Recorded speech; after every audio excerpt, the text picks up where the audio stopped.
Natahimik si Steven, hindi na nakapagtalo ang lalaki. Talagang tamad na tamad din siyang makipagtalo, sa huli ay umalis si Steven sa mansyon.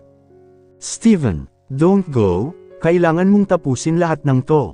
Malakas na sigaw ni Caroline. Hilong-hilo na ang medyo may edad na babae sa inasal ng anak. Sa ngayon, gusto lang ni Steven na pakalmayan saglit ang kanyang isipan. Kailangan din niyang isipin kung anong uri ng desisyon ang dapat niyang gawin nang hindi nasasaktan si Camila at ang kanyang mga anak. Sumakay ang lalaki sa kanyang sasakyan, pagkatapos ay pinaandar ito ng buong bilis palabas ng tirahan ng kanyang pamilya. Habang nasa daan, patuloy na nagmumura si Steven habang hinahampas ang manibela para iPad alloy ang galit. Hindi niya ginustong mangyari ito, ngunit kahit papaano ay malantad pa rin ang ganitong bagay. Bakit ngayon pa? Senggal ni Steven habang hinampas ng isang beses ang manibela. Napakabilis talaga ng takbo ng sasakyan ni Steven, buti na lang medyo maluwag ang lagay ng kalsada ngayon, kung hindi, baka may nangyaring masama kay Steven. Sa wakas ay nakarating na si Steven sa kanyang bahay, agad namang pumasok ang lalaki ng mabilis ang mga hakbang. Gayunpaman, napatigil ang kanyang mga hakbang nang makita niya si Camila na nakatayo malapit sa hagdan, na parabang naghihintay sa kanya. "Nabasa ko na ang balita," sabi ni Camila.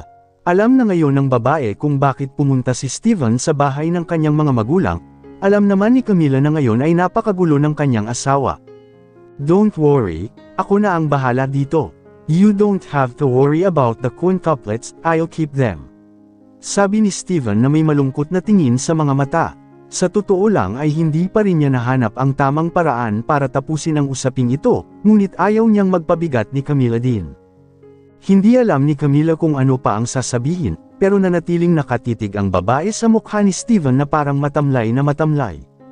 Hindi man siya pumunta kanina sa bahay ni Steven ay parang alam na niya ang sinasabi ng lahat tungkol sa bagay na ito.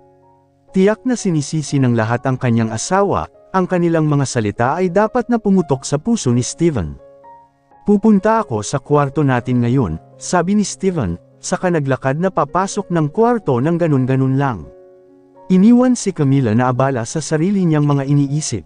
Nakatingin lang ang babae sa likod ni Steven, mukhang litong-lito na ang asawa. It made her very sorry to see him. She can't bear this na maging pabigat lang kay Steven. Pagkaalis ni Steven, bumalik si Camila sa pagsubaybay sa pinakabagong balita sa kanyang cellphone. Nais niyang makita kung gaano kagulo ang magiging epekto dahil sa pagkalat ng problemang ito. Nakahanap si Camila ng isang artikulo na nagsabi na ang stock ng kumpanya ay bumagsak ng husto. Ang pagbabasa na lalong nagpasama kay Camila. Dahil sa hindi niya kayang makita ito, nagpasya si Camila na dumiretso sa bahay ng mga magulang ni Steven para ipaliwanag ang lahat ng ito. Umaasa rin siya na may magagawang solusyon para matigil na ang balitang ito. Nag-aalala rin si Camila sa kanyang mga anak. Sino ang nakakaalam kung ano ang iisipin nila pagkatapos marinig ang balitang ito? Gusto ni Camila na bumalik sa normal ang lahat. Sa wakas, dumating si Camila sa bahay ng mga magulang ni Steven na may kasamang driver. Pagdating doon ni Camila, lahat ng pamilya ay nagtipon sa sala. Galit na galit ang mga mukha nila, abala rin ang iba sa mga cellphone at telepono, marahil ay pinag-uusapan ang kalagayan ng kumpanya. Nakita ni Camila ang ilan sa mga mukha na iyon, hindi niya nakita ang kanyang biyanan, ibig sabihin nasa itaas ito. Nang hindi na kailangang bisitahin ang lahat, agad na umakyat si Camila para hanapin ang kanyang mga biyanan. Alam niya na ang kanyang ama-in-law lang ang nakakausap niya ngayon, kahit na hindi rin niya gusto si Camila, pero nakakausap pa rin ng mahinahon ang lalaki. Ibang-iba sa biyanan niyang si Caroline. Nang nasa itaas na siya, hinanap ni Camila ang kanyang biyanan. Noong una, akala niya ay nasa kwarto niya ang biyenan niya, pero nakatayo pala ang lalaki malapit sa balcony ng bahay. Naglakad si Camila palapit sa kanya, biglang nakaramdam ng awkward na bumalot sa kanya, kailangan niya ng buong lakas para gawin ito.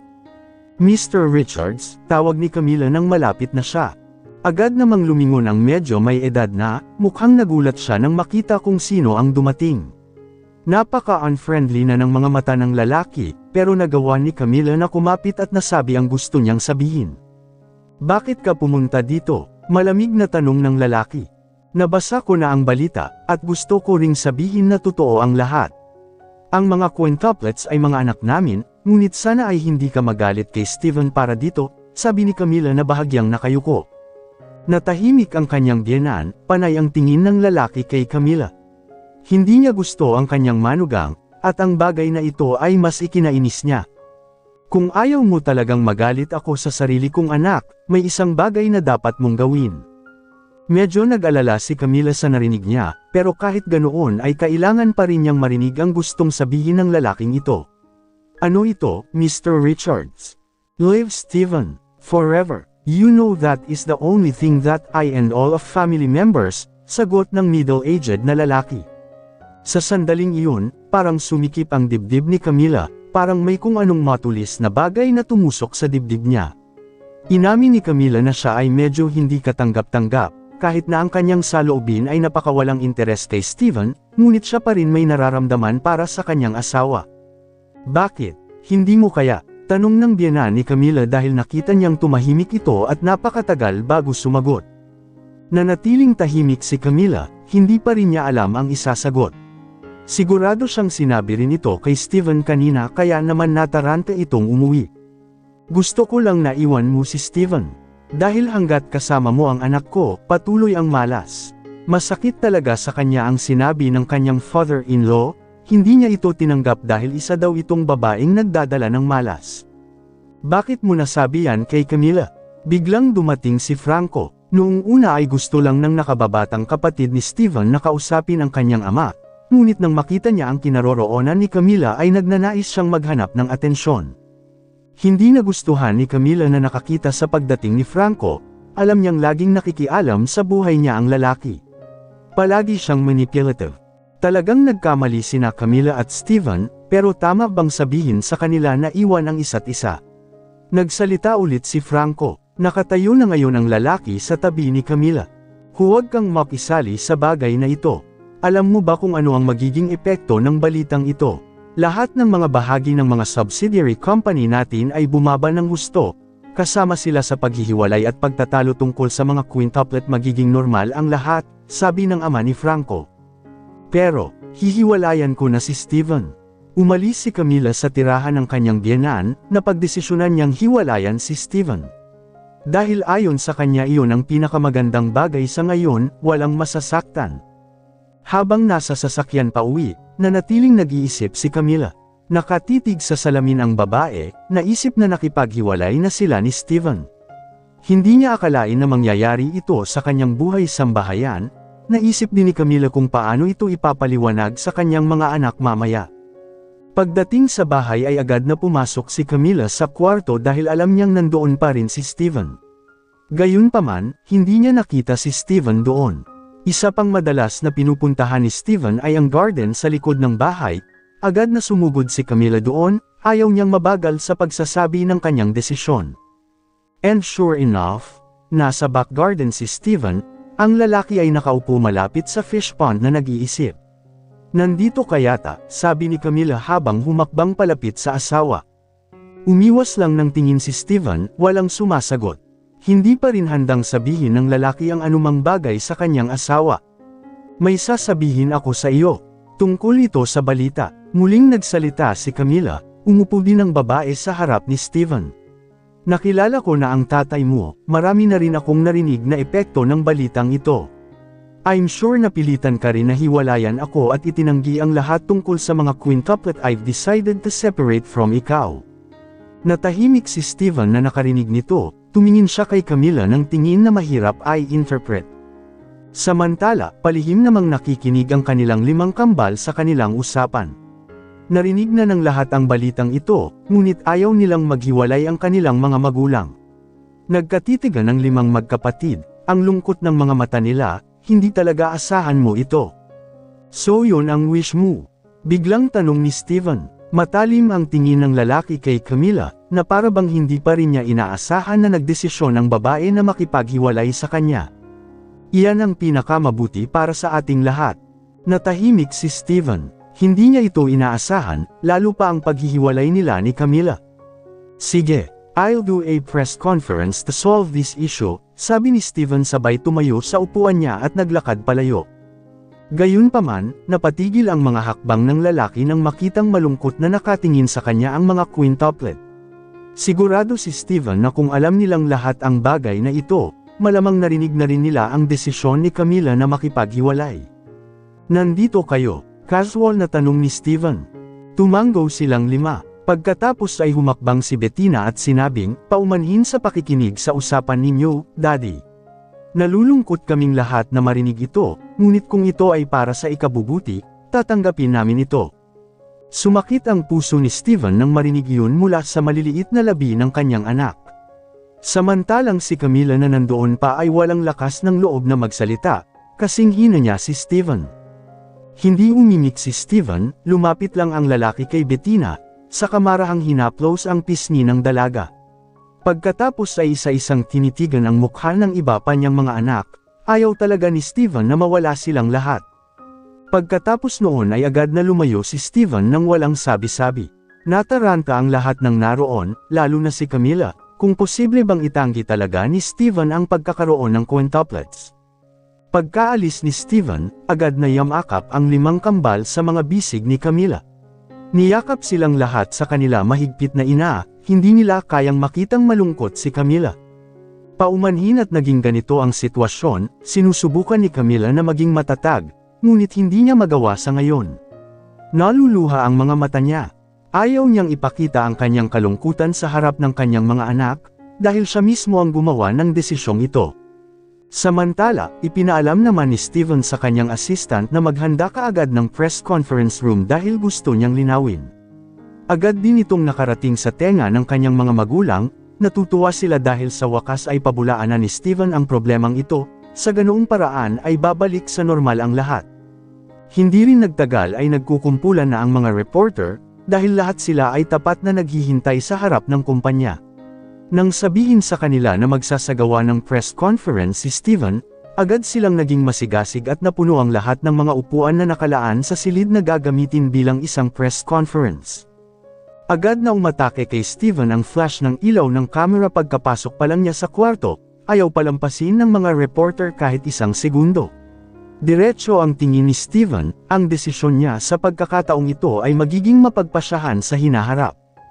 I am Steven Richards and I want to thank the reporters for coming.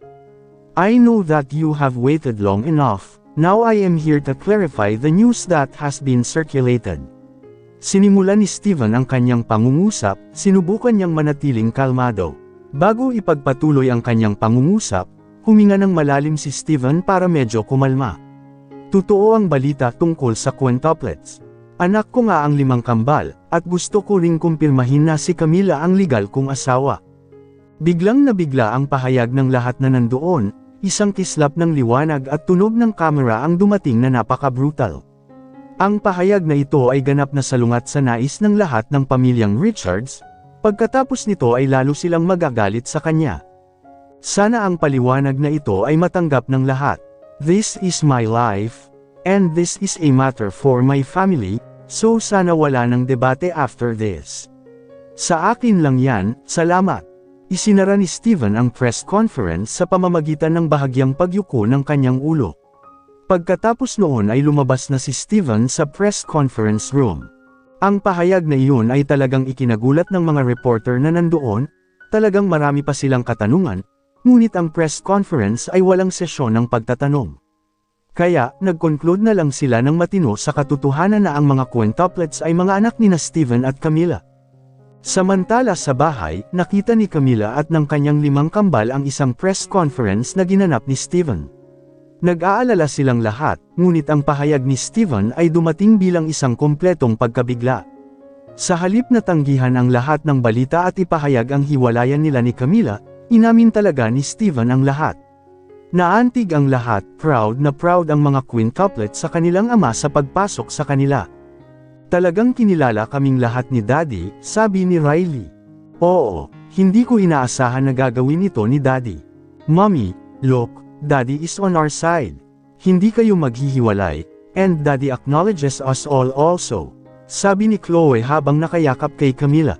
Hindi rin maitago ni Camila ang saya, napangiti ang babae dahil akala niya ay hihiwalayan na talaga siya ni Steven dahil napakalamig ng tugon nito. Nangako kaming lahat na hindi namin ipapahiya si Daddy sa pagpasok sa amin. Simula ngayon, ipapakita na namin ang katalinuhan na meron kami. Itutuloy. Isang araw pagkatapos ng pag-amin ni Steven, lumala ang kondisyon ng kumpanya. Maging ang lahat ng shares ng kumpanya ay tuluyan ang nawalan ng shares, maging ang mga Cooper ating investors ay nagbitiw din. Nadismaya sila sa ginawa ni Steven, ayon sa kanila ang epektong tulad nito ay maaalala ng publiko sa napakahabang panahon, kaya naman pinili nilang wakasan ang kontrata sa pakikipagtulungan. Ito rin ang naging dahilan kung bakit nagalit ang lahat ng pamilya ng Richards kay Steven, sinubukan nilang lahat na mapanatili ang mga shareholder ngunit walang resulta. Ngayon ang kumpanya ay talagang nasa bingit ng pagbagsak. Si Steven din mismo ay nataranta, tsaka bumagsak din ang negosyong pinamahalaan niya mismo. Gayunpaman, sa tuwing siya ay nagrereklamo, ang kanyang mga anak ay palaging nandyan upang pasayahin siya. Ito ang dahilan kung bakit naging optimistic si Steven na maibabalik niya ang negosyo at kumpanya ng pamilya sa kaluwalhatian, marahil sa pagkakataong ito ay ang pangalawang hamon para sa kanya upang maibalik ang isang malaking kumpanya. Ngayon, kailangang pumunta si Steven sa opisina para talakayin ang mga bagay sa loob ng kumpanya. Gayunpaman, sigurado si Steven na hindi lang ito pag-uusapan, kundi muli na naman siyang lapastanganan ng kanyang pamilya at iba pang matataas na opisyal. "Aalis ka?" tanong ni Camila pagkapasok niya sa kwarto at nakita niya si Steven na nakatali sa harap ng salamin. Oo, umupo si Camila sa gilid ng kama, nakatitig lang ang babae sa likod ng asawa. Sa totoo lang, marami siyang gustong sabihin, pero nalilito si Camila kung saan siya magsisimula. Lalo na't lagi siyang mabangis kay Steven, nakakapagtaka kung kausapin niya ng mabait si Steven. "May gusto ka bang sabihin?" tanong ni Steven na parang alam niya ang iniisip ng asawa. Kitang-kita ng lalaki ang hitsura ng mukha ni Camila mula sa refleksyon ng salamin. Yun, gusto ko lang sabihin na cheer up. Alam kong mahirap, pero kakayanin mo talaga. Medyo nahihiyang sabi ni Camila. Lumingon si Steven, ngumiti ang lalaki. "Ngayon pwede mo na rin akong pasayahin ha," pang-aasar ni Steven. "Gusto ko lang sabihin," umiwas si Camila sa mabilis na tono. Then she stood up from her position and just walked away, but when she got to the door biglang may sinabi si Steven na nagpatigil sa kanya saglit. "Hindi ko alam kung ano ang ibig mong sabihin, pero magpapasalamat pa rin ako." Pagkatapos noon ay tuluyan ng iniwan ni Camila si Steven. Ang kapaligiran ng silid ng pagpupulong ay napuno ng mga opisyal ng kumpanya, kabilang ang mga miyembro ng pamilyang Richards. Seryoso ang mukha ng lahat, sa pagkakataong ito ay pag-uusapan nila ang problemang ibinanggan ni Steven. Si Steven na huling dumating ay agad na nakakuha ng atensyon ng lahat, kahit ganoon ay nanatiling kalmado at agad na umupo sa kanyang pwesto. Paano siya nakarating ng tahimik, sabi ng isang naroon. Si Steven na nakarinig yun ay napabuntong hininga lamang ng dahan-dahan, saka nagsimulang magsabi, "Alam kong lahat kayo ay galit sa kasalukuyang sitwasyon, dahil malaki ang epekto nito sa kumpanya. Gayunpaman, ipinapangako ko sa inyong lahat na ibabalik ko ang kumpanya sa paraang ito ay dati. Marahil ay magtatagal ito, ngunit sigurado akong magagawa ko ang lahat ng aking makakaya." Ang lahat ay mukhang walang pakialam, ang iba sa kanila ay tumugon lamang sa mga salita ni Steven sa pamamagitan ng pag-ikot ng kanyang mga mata ng tamad. "You look so confident after ruining everything," nginisya ni Franco na umupo sa tabi ni Caroline. Laging hindi nagkakasundo ang nakababatang kapatid ni Steven sa kanyang kuya, at ito ang pinakamagandang pagkakataon para mas lalo pang mapabagsak si Steven.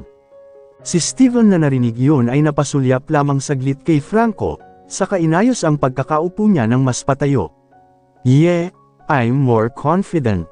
You all think this is all my fault, so I'll prove to you na ako rin ang magbabalik ng glory ng kumpanya," mahinahong sabi ni Steven. "Sana totoo ang sinabi mo." Pagkatapos nito, sinimulan ni Steven na ipakita ang diskarte na kanyang ginawa upang maibalik ang mga shareholder na umalis.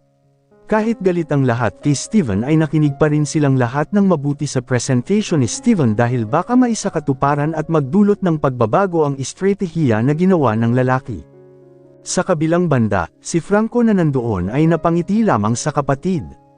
Matibay ang kanyang paniniwala na kahit anong pagsisikap ni Steven na ibalik ang kaluwalhatian ng kumpanya, hindi ito magbubunga ng resulta, dahil mahirap bumuo ng tiwala ng publiko pagkatapos ng kanyang malaking kasinungalingan.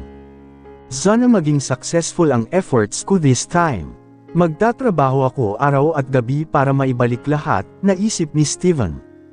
Ilang araw pagkatapos magsimulang magtrabaho si Steven upang maibalik ang kaluwalhatian ng kumpanya, sa gilid ay nag-isip din si Franco ng plano na palitan ang trono ng kanyang kapatid. Ngayon, sinadya niyang tipunin ang lahat ng kanyang pamilya para pag-usapan ito. Ang lalaki ay tila lubos na kumpiyansa na ang lahat ng kanyang pamilya ay sisang-ayon sa kanyang panukala. Lalo na ngayon na hindi siya taong maaring maliitin, ang patunay ay kaya niyang magtayo ng matagumpay na imperyo sa ibang bansa. Siguraduhin mong masarap lahat ng ulam na ito. Huwag mo akong ipahiya, utos ni Franco sa chef na nagluluto para sa isang family banquet mamaya. Gusto niyang ipakita sa lahat na karapat-dapat siyang pumalit sa trono ni Steven. Opo, Master. Pagkatapos suriin ang kusina, sa pagkakataong ito ay kailangang tingnan ni Franco ang mga dekorasyon sa bahay. Nais niyang kapag ang lahat ay humanga sa karelagan ng kanyang tirahan, sa paraang ito ay magpapatibay na siya ay matagumpay na.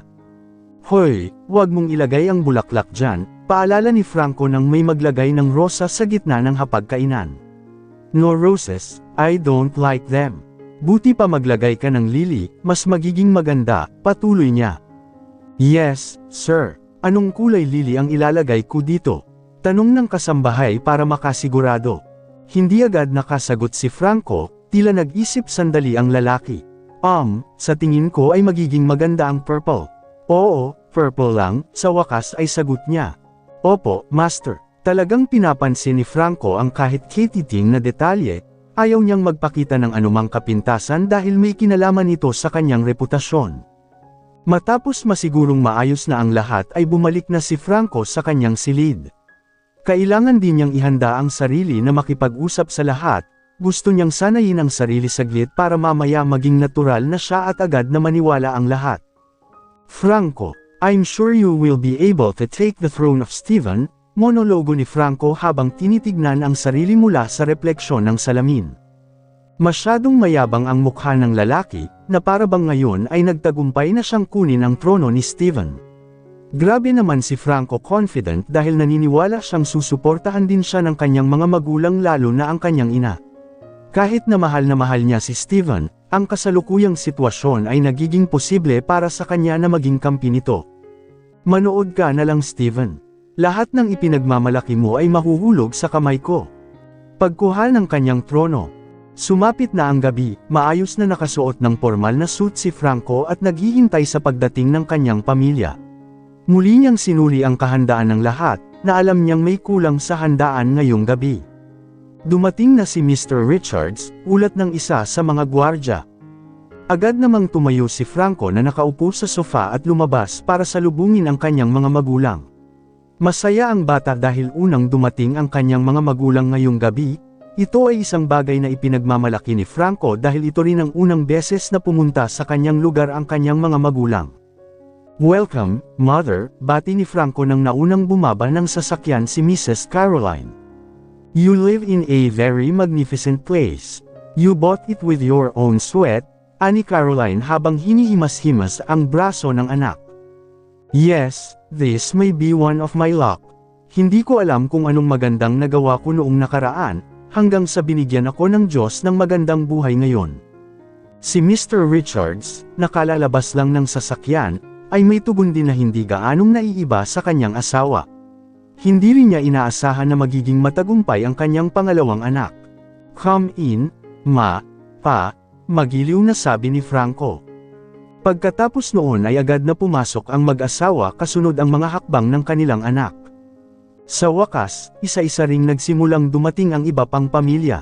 Lalong masaya si Franco dahil lahat ay makakadalaw sa kanyang imbitasyon, sa ganoong paraan ay mas komportable si Franco sa pag-uusap tungkol sa trono ng pamilya. Nang makatipa na ang lahat sa hapagkainan, si Franco nagsimulang mag-utos sa mga chef na ilabas ang mga pagkaing ginawa. Ang lahat ay tila labis na humanga sa piging, ang ilan sa kanila ay nagsimula na ring maghinala sa dahilan sa likod ng lahat ng ito. Please enjoy the dishes. Sorry kung may pagkukulang, paanyaya ni Franco. Agad namang nasiyahan ang lahat sa mga pagkaing nandoon. Palihim na pinagmamasdan ni Franco ang mga mukha nilang lahat na tila sarap na sarap sa pagkain, ibig sabihin ay matagumpay ang kainan ngayon.